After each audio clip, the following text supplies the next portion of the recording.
It's now week 6, and we're going to be learning about organizational strategy, management, and change. The text we're going to be looking at is focusing on organizational change from the Sailor Academy, and that's just chapter 2, sections 2.1 through 2.5. And in that text, we're going to learn about what are some of the primary reasons for problems with change or failure to change, and those are most predominantly people who in organizations that develop or get into and develop into silos.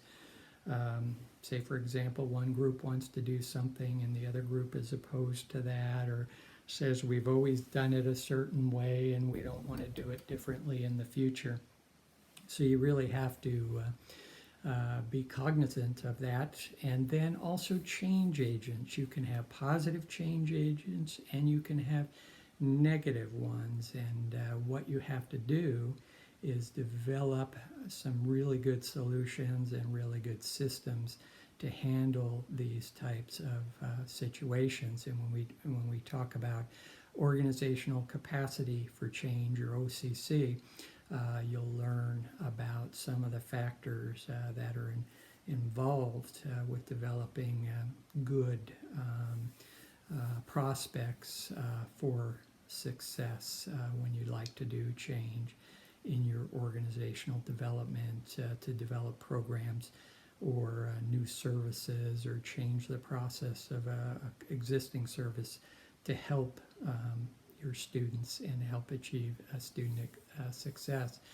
And the one thing to understand is change does take time. When you look at those 8 factors and dimensions, you can see to do a good job at those, it will take you time. And it's almost like flying an airplane while it's still in the air. And look at that video that I posted in this week's Moodle site from our friends at EDS about flying an airplane, or building an airplane while it's still in the air. That's what I meant to say, building an airplane while it's still in the air, while you're still flying it in the air. So take a look at that, and let's move on.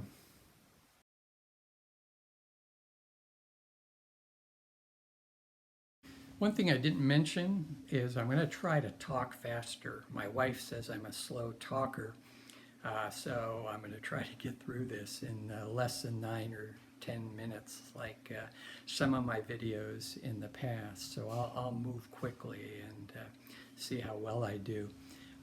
In the textbook, Organizational Capacity for Change, it talks about change is really predicated upon what kind of human skills and resources you have in your organization, what are your formal systems and procedures, and what is your organizational culture, your values, your norms.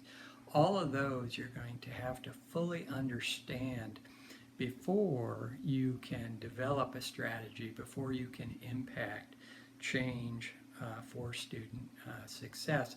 And one comment they make is they kind of liken change to the example of whitewater rafting, and I love that because I've been a whitewater rafting guide for about 48 years now, and if you do the math you can kind of figure out how old I am.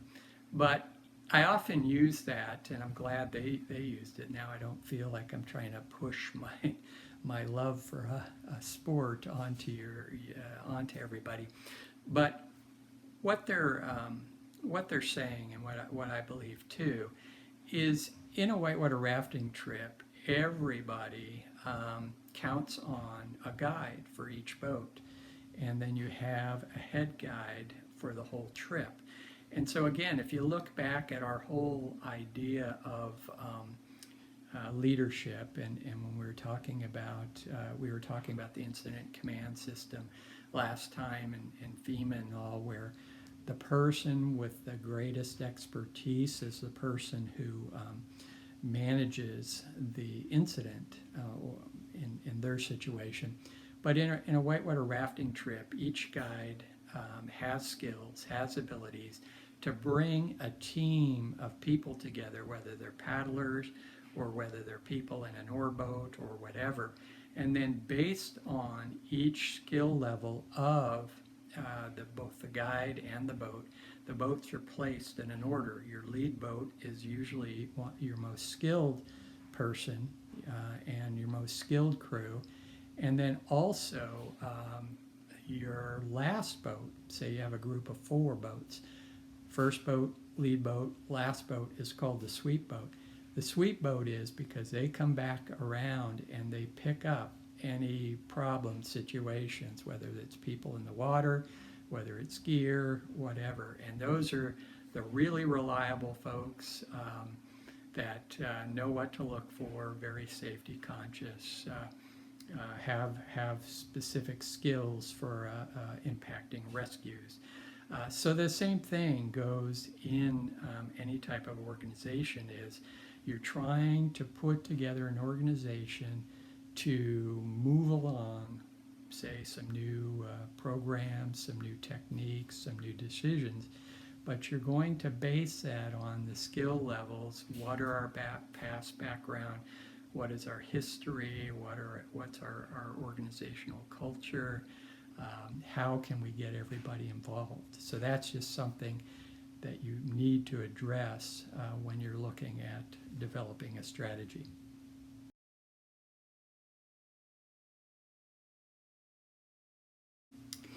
And in the readings for this week, they talk about the 8 dimensions of organizational capacity for change, and those are trustworthy leaders, trusting team members, capable champions, involved management, systems thinking, communication systems, accountable culture, and innovative culture. And there's some good write-ups in all of those areas. Please read those very carefully and be thinking, all right, how well would my organization fit in to those dimensions? Do we have the strengths and capabilities in those areas? And one thing I would recommend is your communication systems have to be above par. They have to be excellent, because that's the one thing that can cause you to have failure, is if people in organizations don't know what's going on, or they haven't been involved, or feel they haven't been involved. It creates some real serious problems and a high propensity for failure. So keep those in mind. And that's the one thing I try to do on anything that I was involved with in organizational management. I'd always put myself in the position of anyone in the organization and say, now if I were in this position or that position, what would I want to know, and how would I want to find out? And it pretty much comes down to treat people the way you would like to be treated yourself. And if you use that as a basic guideline, you should see success as you look for the way to change an organization for the better to support your students.